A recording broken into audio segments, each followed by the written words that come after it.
Dear students, in the last lecture, we have already seen about function point, object oriented. No, sorry.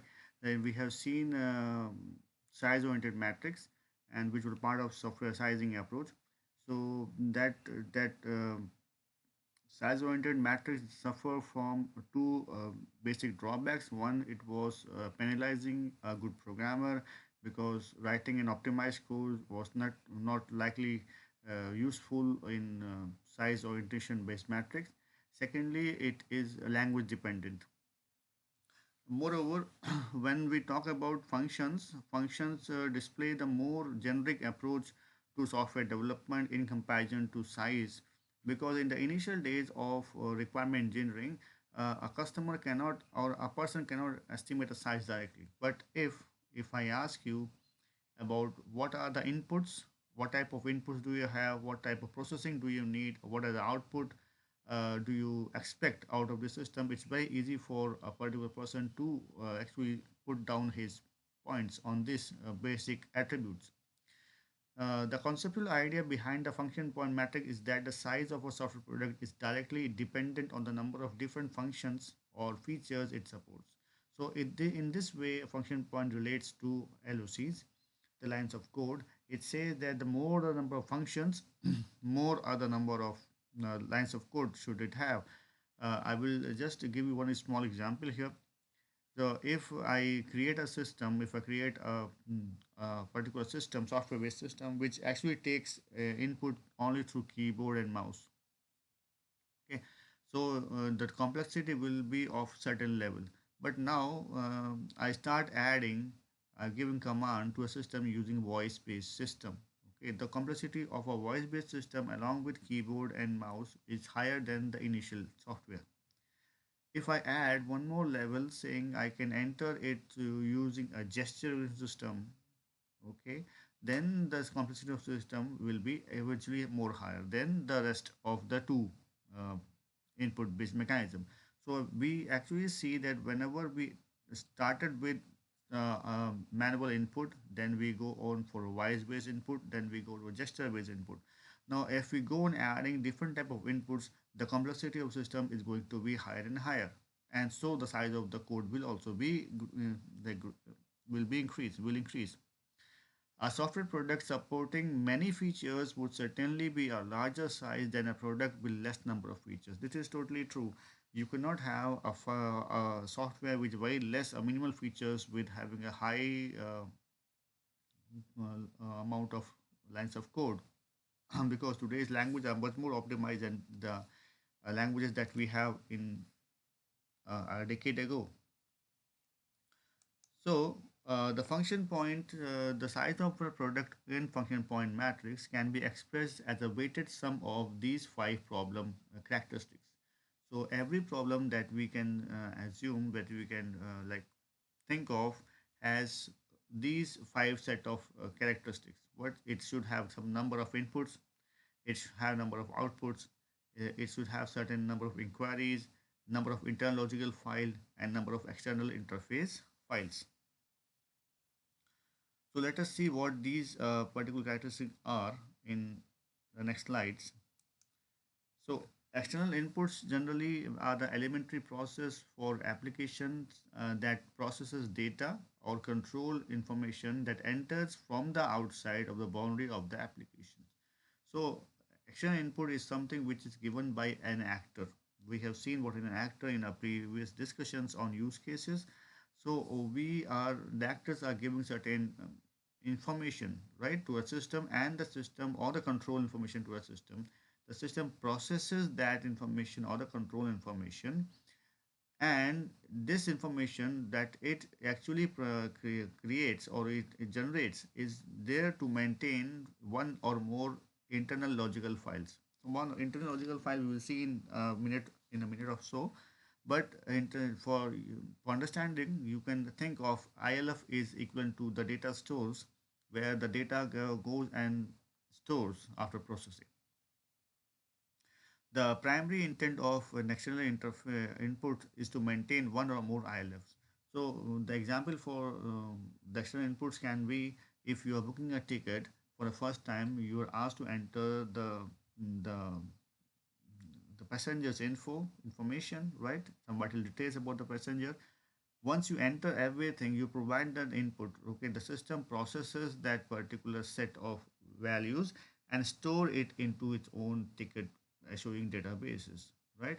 So, give if a ticket is allocated, it gives you a PNR number, and the PNR is mapped to the passenger details. So, this is how it actually process that your inputs and store it into his own ILFs. The next is called external outputs. The external output as an elementary is an elementary process of application that generates data or control information that exits the boundary of the application. So if you have seen that there is someone who is giving you an input, right, as an external input, there should be someone who's taking that output, right? So because the software system deals with an IPO based approach, input process output approach. So external outputs is the elementary process that of an application that give of the data and data exits from the boundary of the application. The primary intent of an external output is to present the information to the user through processing logic other than or in addition to the retrieval of or control of information. So it had two basic external outputs has two basic uh, functions. One is to present the information after processing the logic. That means it has certain processing elements behind it. Once you process and then you show the results. The other case is it just retrieves the data and shows it to the user. So they are two different things. Processing something and giving the details is different, and retrieving processed information before and showing it to the customer. This is the two basic functionality of an EO. Coming to inquiry, inquiry is a process of application that results in a retrieval of the data control that is sent outside the boundary. Now, this is also information that is sent outside the boundary. But in this case, in this case, this is just the retrieval. It's not processing the logic. Hold on for a second.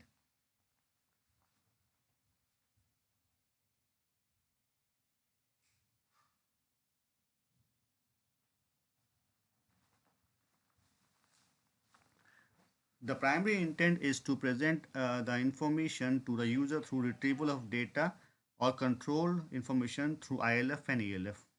So what is the primary content? The intent is to present the information either through an ILF or through an ELF. ELF is the external logical files. So external logical files are those files which are not inherently yours, but you retrieve it because they are maintained and recorded by someone else. You actually fetch the data from the ELFs.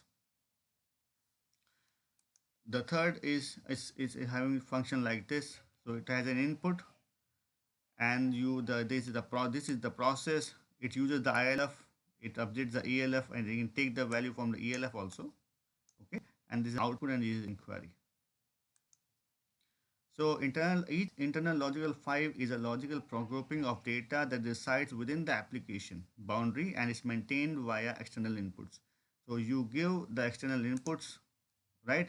And this external input actually maintains this ILFs. You process that data here and then you store it in form of an ILF. So they are equivalent to the data stores or databases you actually use in your programming.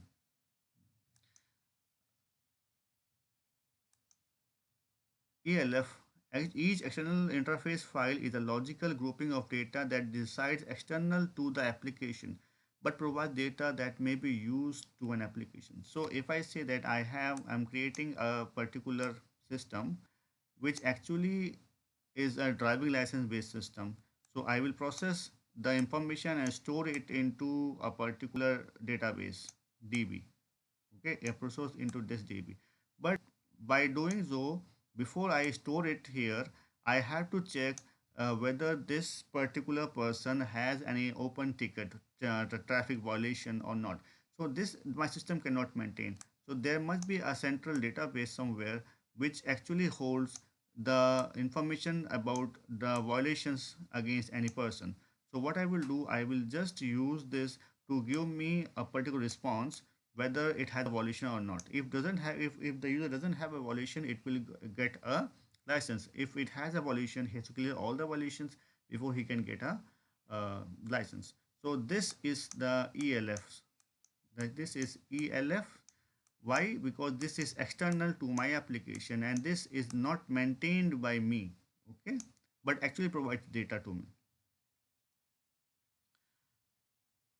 So this is what is basically important characteristics of an function point based system. Suppose I want to calculate the function point value. So we start with certain number of inputs, certain number of outputs, certain inquiries, like logical files and external files. So these are some set of data which is being given for a particular problem. Now, based on this, there is certain weights for each of the characteristics, and the weights are divided into three categories. One is called simple, average, and complex. So each of this value you can see is 7, 5, 3, 4, 3, 10, 7, 4, 5, 4, and 15, 10, 6, 7, 6. These are predefined weights, so we cannot change these weights. So these are already given, and we have to use them depending upon what type of like parameter characteristic we are choosing and what is the criteria. So if I say that internal logic file is simple, so I will choose 7. If I say external interface file is complex, then I will take 10. External inputs is simple, then again 3. And external output is average, and I will 5. Then inquiry is simple, then I will take 3. Okay. For the sake of simplicity, we will consider that we have all these characteristics in a category of simple. Okay. So these are the values that we actually have recorded from the problem statement. And we, to calculate the unadjusted function points, what we need to do is we need to just multiply the value that we have for each of the characteristic with the equivalent weight. Okay, so we will multiply 3 into 7, 5 into 2, 7 times 3, 5 times 4, and 4 times 3, and we will get one value called 84.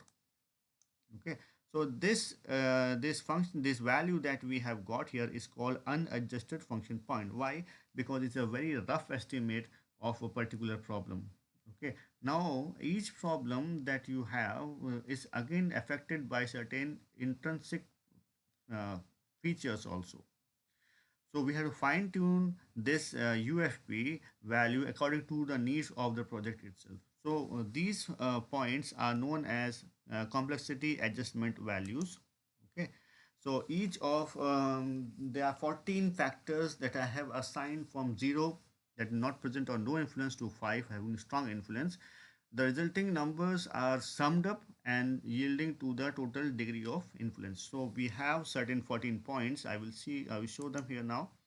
So these are the 14 points that are actually related to backup and recovery. Whether your system actually require backup and recovery. If it says 1, it doesn't have. If you require, you can write 5 here. Okay. Now, if say you are having high data communication or a very low data communication in the communication based system, so you put the value equal 2, 3, or 4, or 5, whatever is the value. So based on this, you have to enter 14 different weighting factors, and for each weighting factors, you put a value ranging from 0 to 5. Okay, you mentioned something here. Now, once you do this, you have to sum them up here, and the value comes up to be 46. Okay, so this is sigma complexity factors. So this is the value that you get for all the complexity factors. Now, what will happen here is, so the value comes to be 46, and then we will use this DI in the calculating the complexity adjustment factor, or as with the help of this formula. The formula says 0.65 plus 0.01 times DI. Why we multiply this? We assume that this thing, what the value of this, will actually affect only 1% of the overall factors. Okay, so that's why we multiply by 0.01 into this to get the final adjustment value. So when we put this 46, value here, we will get a value called 1.11. So this is the new adjusted value. Okay, this is the complexity factor that is going to affect the unadjusted function point. So to calculate the function point, what we will do is we will multiply the CAF or the TCF with the value called whatever value we got as 84. Okay, so this now the resultant total function point come to be 93.24. Now we get this function point value. Well, now with the help of this function point value, we if we have historical data, we can again calculate the productivity, or we can again calculate something called the man hours. We can calculate many other things based on the value of the function point. So this can be one of the questions. You can just pause, you can review the values, and you can find the value of the required percent effort and the total cost. We have already done such question in the previous video on the size orientation matrix. You can use the same formula and find out the value here. Now, there is something called reconciliation of the FP and LOC. Reconciliation means each of the LOC should be mapped to certain function point, or some function point can be converted back to LOC. So if you want to do that, you should be knowing something called language factor. Each language has been given a weightage, and if you multiply the weightage with the function point, you will get an LOC. So suppose I have a weightage. We will go on from this point in the next lecture.